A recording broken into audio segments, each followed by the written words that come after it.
ये जो क्वेश्चन आपको दिखाई दे रहा है ना, इम्पोर्टेंट क्वेश्चन है। ठीक है, बोर्ड परीक्षा में जनरली ऐसे क्वेश्चन पूछे जाते हैं। सीबीएसई की बोर्ड परीक्षा में तो ये ऐसे क्वेश्चन आते रहते हैं, और इस साल भी आया हुआ है 2025 में। ठीक है ना। तो आरबीएसई की जो बोर्ड परीक्षा है इसमें भी आ सकता है। तो आपको अच्छे से इसको समझना है, इसको कैसे क्या करते हैं वो तरीका आपको देखना है। ठीक है, आपको पूरा समझ में आ जाएगा, बस इस वीडियो को आपको पूरा देखना है। ठीक है, अब देखो क्वेश्चन क्या है। क्वेश्चन है अपना, संख्याओं 4 की घात n, संख्याओं 4 की घात n पर विचार करना है अपनों को।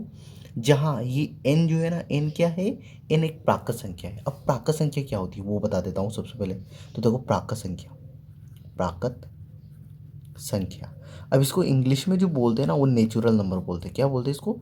नेचुरल नंबर बोलते हैं। अब प्राकृत संख्या क्या होती है? तो जिसकी शुरुआत 1 से होती है, जिसकी शुरुआत 1 से होती है और आगे अनंत तक जाती है। तो प्राकृत संख्याएं कौन कौन सी होती है? तो 1, 2, 3, 4, 5 और dot dot dot dot dot और इन्फिनिटी तक, प्लस इन्फिनिटी। तो ये प्राकृत संख्या होती है। तो आई होप आपको समझ में आ गया प्राकृत संख्या होती क्या है। तो देखो यहाँ पे, संख्याओं 4 की घात n पर विचार कीजिए। जहाँ n एक प्राकृत संख्या है तो मतलब उसका मान क्या क्या हो सकता है? 1 हो सकता है, 2 हो सकता है, 3 हो सकता है, 4 हो सकता है, और सो ऑन ऐसे चलता रह सकता है। तो n का मान ये ले सकते हैं अपन, है ना।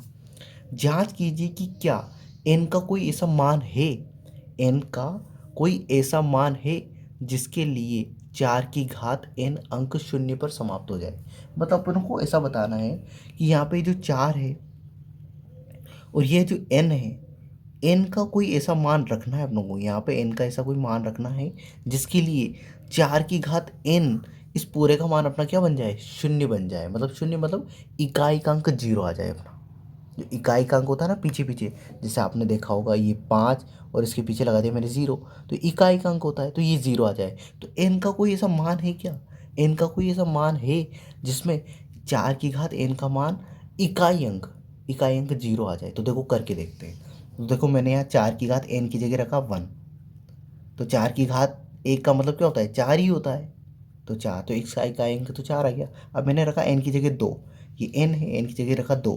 तो 4 की घात 2 इसका मतलब होता है 4 × 4, और 4 को 4 से गुणा कर, देखो 4 की घात 2 मतलब 4 को कितनी बार गुणा करना है? 2 बार। तो 4 को 4 से गुणा करेंगे तो 16।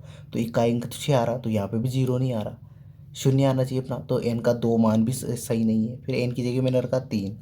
तो फिर रखो यहाँ पे, देखो 4 × 4 × 4। अब 4 को कितनी बार गुणा करते हैं? 3 बार। तो 4 को 4 से गुणा करेंगे 16, 16 को 4 से करेंगे तो 64। इसका इकाई अंक भी 4 आ रहा है, 0 नहीं आ रहा है। फिर आगे देखिए अपना ना, अब और आगे बढ़ाते हैं अपन। तो n की घात अपनों ने की 4। तो देखो 4 × 4 × 4 × 4। ठीक है, अब देखो 4 को 4 से किया तो 16, और फिर 4 को करेंगे तो 64, और 64 को 4 से करेंगे तो 216 हो जाएगा ये, सॉरी 256 हो जाएगा ना। 256, इसका इकाई अंक भी क्या आ रहा है? 6 आ रहा है। तो इकाई अंक तो यहाँ पे आ ही नहीं रहा, 0। ठीक है ना। तो n का कोई भी ऐसा मान नहीं है जिसके लिए, यहाँ लिख सकते हैं अपन, ये ऐसे लिखने के बाद आप लिख सकते हो। आगे भी आप करते जाओगे ना तो n का मान कोई ऐसा नहीं आएगा कि इकाई अंक 0 हो जाए, है ना। तो आपको लिखना है, ठीक है ना, n का कोई भी ऐसा मान नहीं है जिसके लिए 4 की घात n का इकाई अंक है ना, शून्य बन जाए, शून्य बन जाए, है ना। अब थोड़ा सा यहाँ पे ध्यान रखना, यहाँ जो कुछ बता रहा हूँ मैं, ये इतना लिख दोगे तो चल जाएगा, अपना काम पूरा हो जाएगा। इकाई, अब देखो थोड़ा सा ध्यान रखना, ये इंपॉर्टेंट लाइन है यहाँ से, ये भी इंपॉर्टेंट है ना। इकाई अंक शून्य होने के लिए, शून्य होने के लिए, है ना, 2 × 5 के रूप में होना चाहिए। तो कोई भी जो संख्या दे रखी है अपनों को, वो अपना 2 × 5 के रूप में होना चाहिए, तभी उसका इकाई अंक 0 होगा। जैसे 4 है, 4 की पावर n है ना।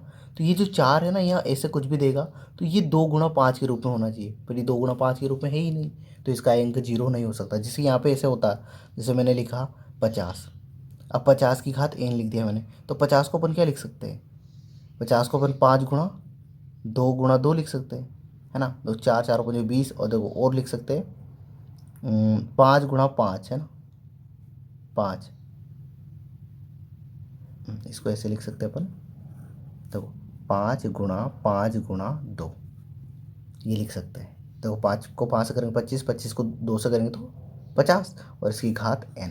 तो ये जो है ना 0 बन जाएगा, इसका इकाई अंक 0 आ जाएगा, क्योंकि 5 × 2 10 बन जाएगा, तो इससे इकाई अंक 0 आ जाता है। तो आपको बस इतना सा देखना है कि यदि, है ना, इकाई अंक 0 कब होगा, जो 2 × 5 के रूप में हो। तो ये जैसे 4 2 × 5 के रूप में नहीं है, इसको अपन फैक्टर करेंगे, इसके अभाज्य गुणनखंड करेंगे, तो अभाज्य गुणनखंड इसके 2 × 2 आएंगे, है ना। तो यदि कोई अपने को ऐसा दिया हुआ है, उसके फैक्टर करने पर, अभाज्य गुणनखंड करने पर अपना ये आ रहा है 2 × 5 के रूप में आ रहा है, तो उसका इकाई अंक 0 हो जाएगा। ठीक है, तो आप यहाँ तक कर दोगे तो भी सही है, ये लाइन लिख दोगे तो और अच्छा है, बेटर है।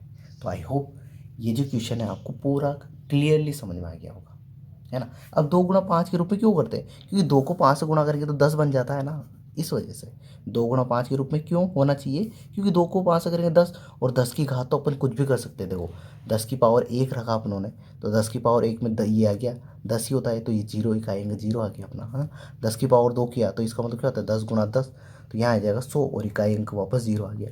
अब 10 की घात 3 करेंगे तो 10 × 10 तो ये 1000 आ जाएगा, इसका इकाई अंक भी क्या आ जाएगा 0। तो इस वजह से 2 × 5 के रूप में अपन लिखते हैं। तो आई होप ये जो क्वेश्चन है पूरा क्लियरली आपको पूरा अच्छे समझ में आ गया होगा ना, किस तरीके से क्वेश्चन को करते हैं। तो इस वीडियो के लिए इतनी, अगले वीडियो में अगले क्वेश्चन के साथ मिलते हैं। Thank you, bye.